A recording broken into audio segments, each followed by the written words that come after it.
Welcome back, my friends, to the show that never ends. Yes, today is the anniversary of the Normandy landings, the beginning of the end of the Second World War. Well, in Europe, maybe.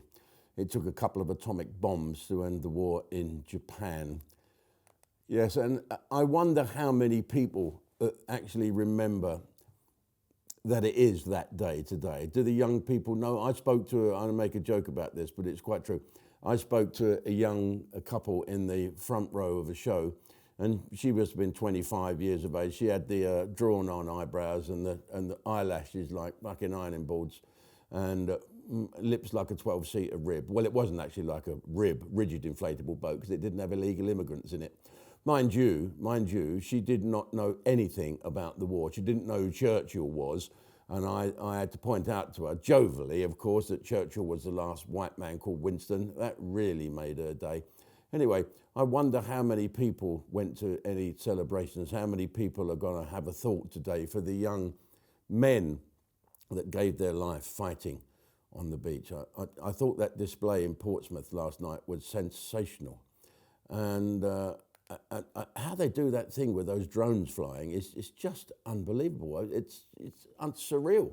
The Spitfire, I mean, I've been to a live display where I've seen them. They're just fantastic. But I hope the people today are rejoicing in the fact that our young men did not die in vain, even though more boats are coming the other way across the channel now, with thousands of illegal immigrants being welcomed to the shore by our lifeboats and our border force.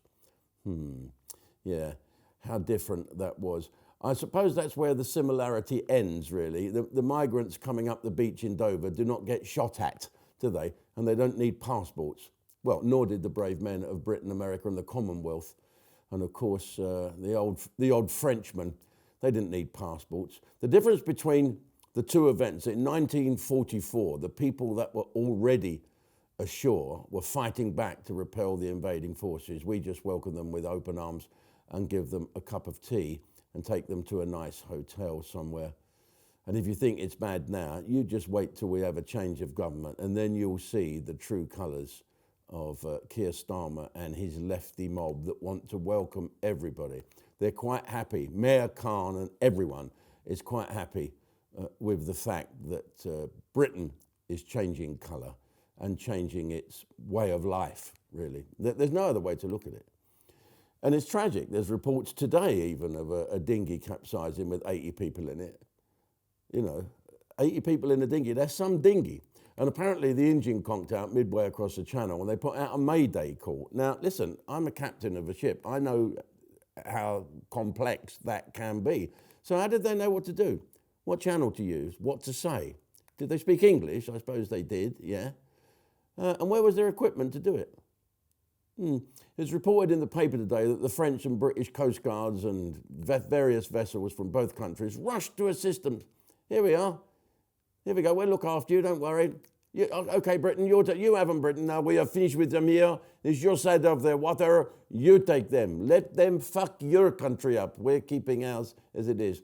And it's going to change. If this keeps happening, it's going to change. Let's have a look at these beauties here. Here's a picture. What do you think they are? A football team? Cricket club? No.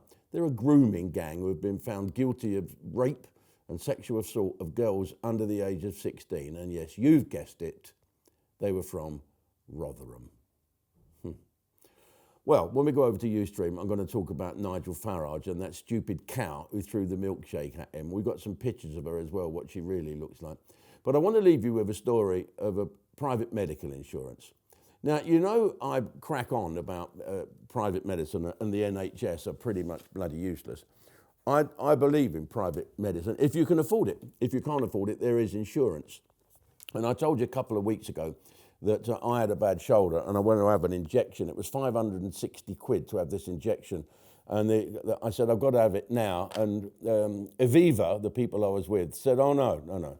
I spoke to this 12-year-old girl on the phone at Aviva. She said, no, we can't give you that because you had one in 2021. I said, but it's got worse. Yeah, but blah, blah, blah. So I said, oh, bollocks, I'll pay it myself. So I paid it myself. And then I got a letter from Aviva, who are now my best mates, saying, oh, we're really, really sorry. We didn't realise it was for a different thing. Before I had a frozen shoulder, which they popped the phalopit and all this, and now it was bursitis. So anyway, let me tell you about my friend Jane. Jane had a bit of trouble with the Jack and Danny, and she's joined Bupa. She joined Bupa, well, I don't know, about 6 months ago, or 4 months ago, something like that. So 6 months ago, the Jack and Danny kept leaking, you know, with the claret and all stuff. So she thought she might be reaching menopause stage. So she went to her GP, and the GP said, well, it doesn't look like menopause to me, but it's just heavy bleeding. I'll give you a pill to stop the bleeding. So she did. And then 2 months later, it started again. So instead of going back to the doctor, she went to a specialist, Jack and Danny specialist, you know, up on the bed, hello, hello, hello, hello. You know, one of them, have a little sort round. And, sorry.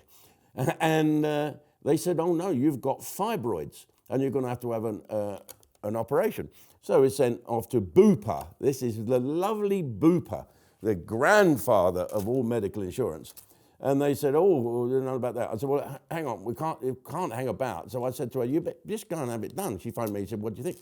So she went and had it done, and she paid 4,000 odd quid for the specialist to have a look up the Jack, and for the insertion up there, film crew, a snippet, and a thing called fibroids. I don't know what they are or even what they taste like.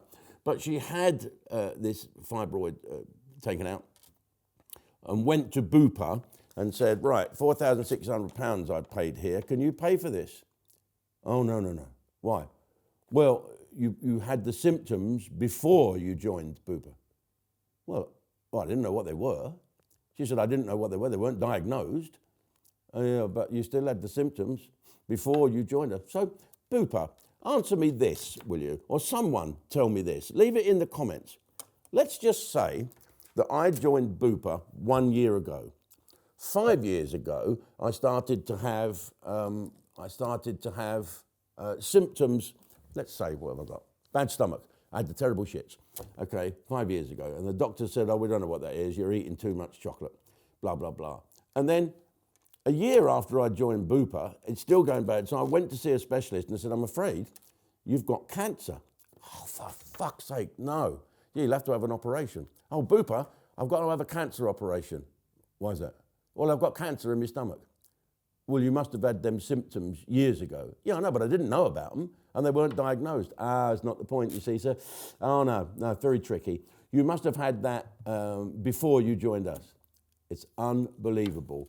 So please, someone at Bupa, get in touch with me and tell me why my pal Jane has to pay all that money when she is a member of your private insurance, because she had it before, but she didn't even know about it. What is going on? You're just a bunch of bandits, aren't you? Okay. Now then, when we go over to Ustream in a minute, I'm going to talk about various little things. But it is D-Day, so I'm going to be kind to people. We're going to talk about Nigel Farage. We're going to talk about our greatest generation all that time ago. And now we have a chance to honour only a few of them are left. As year follows year, more old men disappear. Someday, no one will march past at all. So these people who fought for our freedom, lest we forget, we said, yeah, for your tomorrow, we gave our today. Well, let's hope the generation of today, really, are they really, do they remember? Do they care what people gave their lives for? They gave their lives for the fact that the Nazis, the Germans, people call them Nazis, it was the fucking Germans that were killing Jews in their fucking millions, okay? The Jews were frightened to go out in the streets.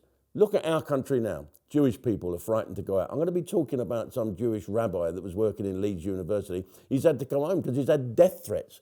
But I guess from who? Shall we have a little guess? Join Ustream later. Join Ustream now. Help me protect common sense in this country. Join up Ustream. Go to ustream.com. Support me. Support this channel. We'll never let you down. Yeah, I'm glad you made that decision. Well, so am I, Denzel. Yeah, so am I. I don't think 3-Par forgave you, for getting there first.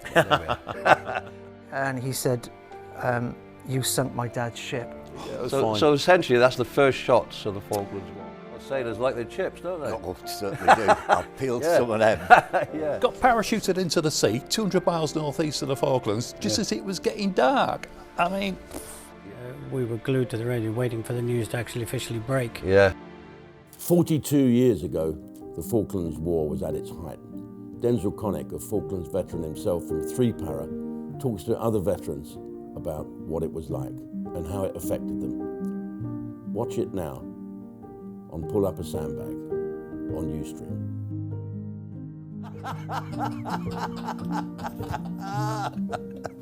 Wonderful.